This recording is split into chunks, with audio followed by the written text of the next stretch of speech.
আসসালামু আলাইকুম বন্ধুরা, আশা করি আপনারা সবাই ভালো আছেন। আপনাদের দোয়ায় আমরাও ভালো আছি, আলহামদুলিল্লাহ। আজকে আপনাদের জন্য আরেকটা রেসিপি করে নিয়ে এসেছি বন্ধুরা, শোল মাছের মাথা দিয়ে লাউ রান্না। চলুন আমরা রান্নাটা কিভাবে করেছি দেখবেন। আশা করি আপনাদের কাছে ভালো লাগবে ইনশাআল্লাহ। পরিমাণ মতন সরিষার তেলটা দিয়ে দিব, যেহেতু লাউ রান্না করবো বন্ধুরা, তেলের পরিমাণটা একটু বেশি লাগবে। তেল গরম হয়ে গিয়েছে, এখন আমি বাটা মশলা দিয়ে দেবো। পেঁয়াজ বাটা, কাঁচামরিচ বাটা, আদা রসুন বাটা দিয়ে দেবো বন্ধুরা।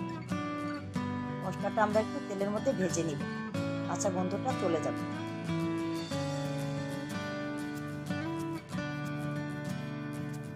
গুঁড়া মশলা অ্যাড করবো বন্ধুরা।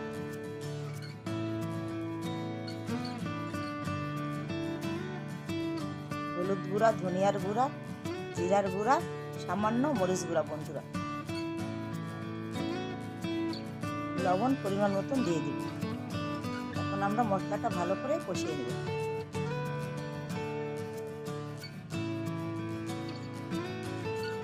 মশলাটা যত ভালো কষাবেন বন্ধুরা, যে কোনো রান্নারে মশলাটাই মেন। এখন আমরা সামান্য পানি দিয়ে মশলাটা আরেকবার ভালো করে কষিয়ে নেব।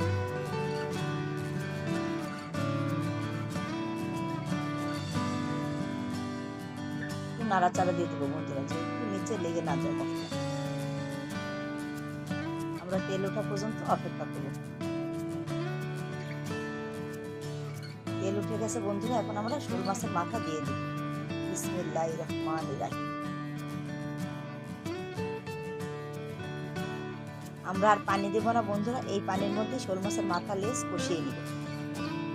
অল্প জালটা একটু নর্মাল করে দিই।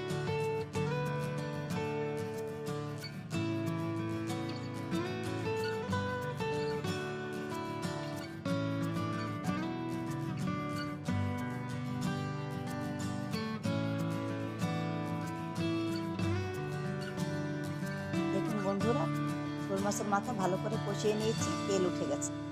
এখন আমরা এই পর্যায়ে উঠিয়ে নিব।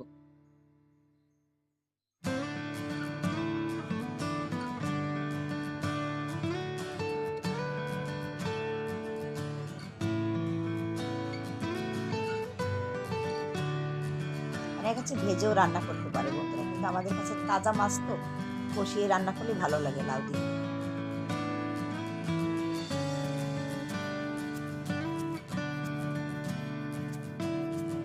এই পর্যায়ে কেটে ধুয়ে রাখা লাউ আমরা দিয়ে দিব বন্ধু।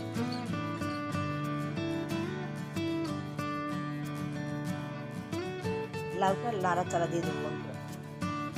লাউ থেকে পানি উঠবে, সেই পানি দিয়ে আমরা লাউ কষিয়ে দেবো বন্ধু।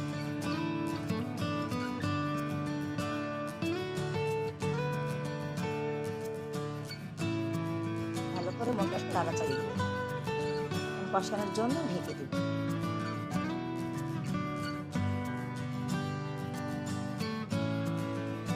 দেখুন বন্ধুরা, লাউ থেকে কত পানি উঠেছে। কষানো শোল মাছের মাথাও দিয়ে দিব।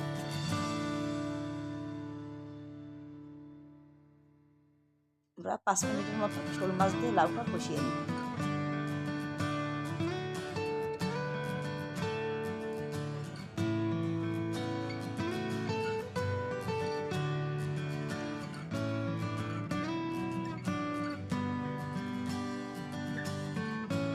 অনেকে আছে মাথা অধিক ভেঙে দেয় বন্ধুরা, বেশি ভেঙে দিলে কাটা কাটা হয়ে যায়। এখন পরিমাণ মতন ঝোলের পানি দিয়ে দেবো বন্ধু।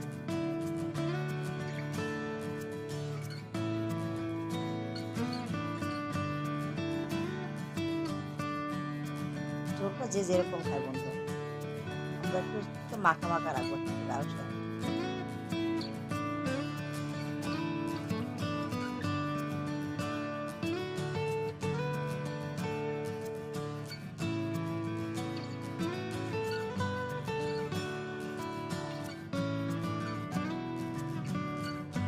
তারপর নাড়াচাড়া দিয়ে দেবো বন্ধু।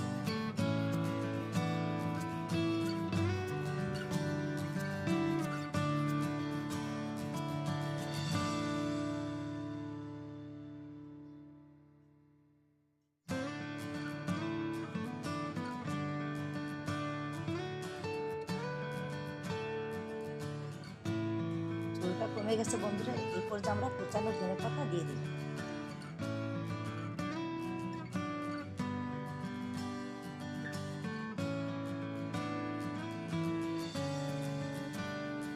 আমরা ধনেপাতাটা 2 মিনিটের মতো লাউয়ের সাথে রান্না করে নিই।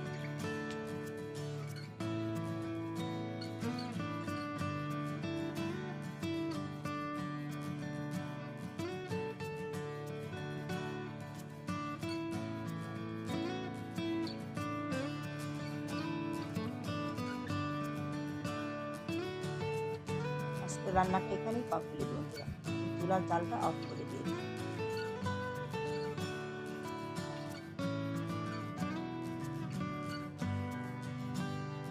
বিসমিল্লাহির রহমানির রহিম।